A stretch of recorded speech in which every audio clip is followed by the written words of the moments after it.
Welcome to the One Year Bible, August 7. The Old Testament reading, Ezra chapter 4, verse 24 through chapter 6, verse 22. So the work on the temple of God in Jerusalem had stopped, and it remained at a standstill until the second year of the reign of King Darius of Persia. At that time the prophets Haggai and Zechariah, son of Iddo, prophesied to the Jews in Judah and Jerusalem. They prophesied in the name of the God of Israel, who was over them. Zerubbabel, son of Shealtiel, and Jeshua, son of Jehozadak, responded by starting again to rebuild the temple of God in Jerusalem, and the prophets of God were with them and helped them.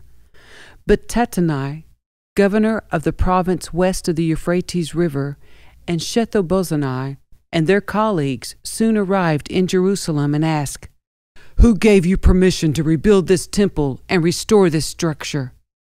They also asked for the names of all the men working on the temple. But because their God was watching over them, the leaders of the Jews were not prevented from building until a report was sent to Darius, and he returned his decision. This is a copy of the letter that Tattenai, the governor, Shethar-bozenai, and the other officials of the province west of the Euphrates River sent to King Darius. To King Darius, greetings. The king should know that we went to the construction site of the temple of the great God in the province of Judah. It is being rebuilt with specially prepared stones, and timber is being laid in its walls. The work is going forward with great energy and success. We asked the leaders, "Who gave you permission to rebuild this temple and restore this structure?" And we demanded their names so that we could tell you who the leaders were. This was their answer: "We are the servants of the God of heaven and earth, and we are rebuilding the temple that was built here many years ago by a great king of Israel. But because our ancestors angered the God of heaven, he abandoned them to King Nebuchadnezzar of Babylon, who destroyed this temple and exiled the people to Babylonia. However, King Cyrus of Babylon, during the first year of his reign, issued a decree that the temple of God should be rebuilt. King Cyrus returned the gold and silver cups that Nebuchadnezzar had taken from the temple of God in Jerusalem and had placed in the temple of Babylon. These cups were taken from that temple and presented to a man named Sheshbazzar, whom King Cyrus appointed as governor of Judah. The king instructed him to return the cups to their place in Jerusalem and to rebuild the temple of God there on its original site. So this Sheshbazzar came and laid the foundations of the temple of God in Jerusalem. The people have been working on it ever since, though it is not yet completed. Therefore, if it pleases the king, we request that a search be made in the royal archives of Babylon to discover whether King Cyrus ever issued a decree to rebuild God's temple in Jerusalem. And then let the king send us his decision in this matter." So King Darius issued orders that a search be made in the Babylonian archives, which were stored in the treasury. But it was at the fortress at Ecbatana in the province of Media that a scroll was found. This is what it said: Memorandum: in the first year of King Cyrus' reign, a decree was sent out concerning the temple of God at Jerusalem. Let the temple be rebuilt on the site where Jews used to offer their sacrifices, using the original foundations. Its height will be 90 feet, and its width will be 90 feet. Every 3 layers of specially prepared stones will be topped by a layer of timber. All expenses will be paid by the royal treasury. Furthermore, the gold and silver cups, which were taken to Babylon by Nebuchadnezzar from the temple of God in Jerusalem, must be returned to Jerusalem and put back where they belong. Let them be taken back to the temple of God. So King Darius sent this message: Now therefore, Tattenai, governor of the province west of the Euphrates River, and Shethar-bozenai, and your colleagues and other officials west of the Euphrates River, Stay away from there. Do not disturb the construction of the temple of God. Let it be rebuilt on its original site, and do not hinder the governor of Judah and the elders of the Jews in their work. Moreover, I hereby decree that you are to help these elders of the Jews as they rebuild this temple of God. You must pay the full construction costs without delay from my taxes collected in the province west of the Euphrates River, so that the work will not be interrupted. Give the priests in Jerusalem whatever is needed in the way of young bulls, rams, and male lambs for the burnt offerings presented to the God of heaven. And without fail, provide them with as much wheat, salt, wine, and olive oil as they need each day. Then they will be able to offer acceptable sacrifices to the God of heaven and pray for the welfare of the king and his sons. Those who violate this decree in any way will have a beam pulled from their house. Then they will be lifted up and impaled on it, and their house will be reduced to a pile of rubble.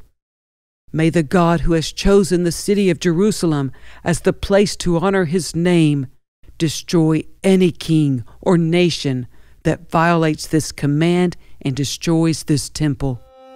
I, Darius, have issued this decree. Let it be obeyed with all diligence. Tattenai, governor of the province west of the Euphrates River, and Shethar-bozenai and their colleagues complied at once with the command of King Darius. So the Jewish elders continued their work, and they were greatly encouraged by the preaching of the prophets Haggai and Zechariah, son of Iddo.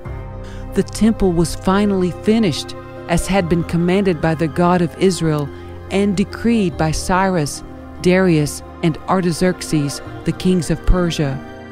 The temple was completed on March 12, during the 6th year of King Darius' reign. The temple of God was then dedicated with great joy by the people of Israel, the priests, the Levites, and the rest of the people who had returned from exile. During the dedication ceremony for the temple of God, 100 young bulls, 200 rams, and 400 male lambs were sacrificed, and 12 male goats were presented as a sin offering for the 12 tribes of Israel.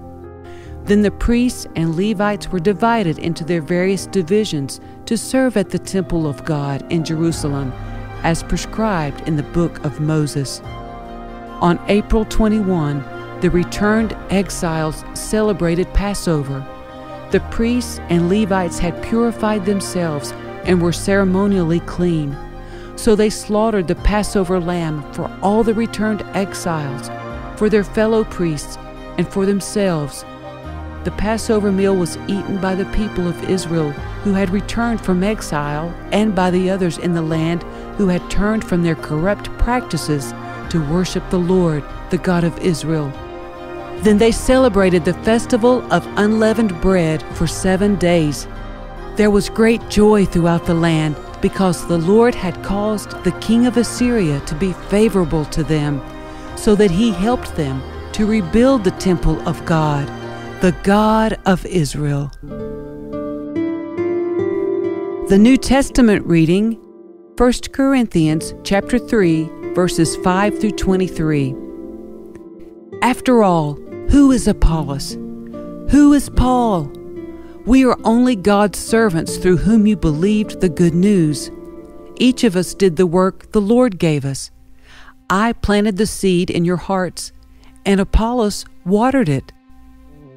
But it was God who made it grow. It's not important who does the planting or who does the watering. What's important is that God makes the seed grow. The one who plants and the one who waters work together with the same purpose, and both will be rewarded for their own hard work. For we are both God's workers, and you are God's field. You are God's building. Because of God's grace to me, I have laid the foundation like an expert builder. Now others are building on it. But whoever is building on this foundation must be very careful, for no one can lay any foundation other than the one we already have, Jesus Christ. Anyone who builds on that foundation may use a variety of materials: gold, silver, jewels, wood, hay, or straw. But on the judgment day, fire will reveal what kind of work each builder has done. The fire will show if a person's work has any value. If the work survives, that builder will receive a reward. But if the work is burned up, the builder will suffer great loss. The builder will be saved, but like someone barely escaping through a wall of flames. Don't you realize that all of you together are the temple of God, and that the Spirit of God lives in you? God will destroy anyone who destroys this temple. For God's temple is holy, and you are that temple. Stop deceiving yourselves. If you think you are wise by this world's standards, you need to become a fool to be truly wise. For the wisdom of this world is foolishness to God. As the Scriptures say, He traps the wise in the snare of their own cleverness. And again, the Lord knows the thoughts of the wise. He knows they are worthless. So don't boast about following a particular human leader, for everything belongs to you. Whether Paul or Apollos or Peter or the world or life and death or the present and the future, everything belongs to you, and you belong to Christ, and Christ belongs to God. Psalm 29, verses 1 through 11. Honor the Lord, you heavenly beings. Honor the Lord for His glory and strength. Honor the Lord for the glory of His name. Worship the Lord in the splendor of His holiness. The voice of the Lord echoes above the sea. The God of glory thunders. The Lord thunders over the mighty sea. The voice of the Lord is powerful. The voice of the Lord is majestic. The voice of the Lord splits the mighty cedars. The Lord shatters the cedars of Lebanon. He makes Lebanon's mountains skip like a calf. He makes Mount Hermon leap like a young wild ox. The voice of the Lord strikes with bolts of lightning. The voice of the Lord makes the barren wilderness quake. The Lord shakes the wilderness of Kadesh. The voice of the Lord twists mighty oaks and strips the forests bare. In His temple, everyone shouts, "Glory!" The Lord rules over the floodwaters. The Lord reigns as King forever. The Lord gives His people strength. The Lord blesses them with peace. Proverbs 20, verses 26 and 27. A wise king scatters the wicked like wheat, then runs his threshing wheel over them. The Lord's light penetrates the human spirit, exposing every hidden motive.